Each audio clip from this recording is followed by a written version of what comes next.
So this is how you put on a boot cap. First thing you want to do is take the rubbing alcohol and clean off the surface where you're going to be installing the boot cap.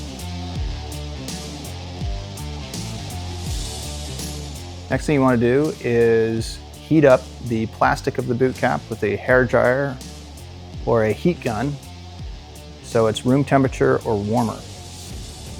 Next thing you want to do is take the jig, remove the backing. You're going to use this jig for both boots.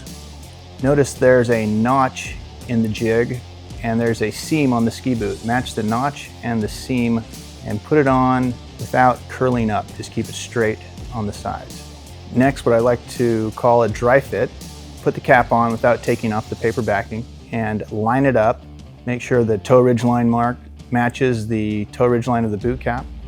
Make a mark with a marker or grease pencil. Take off the jig.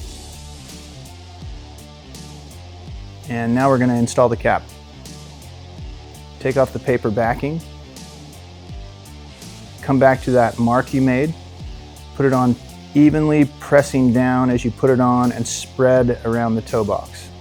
Push down on the sides really hard, make sure it adheres. And that's how you put on a boot cap.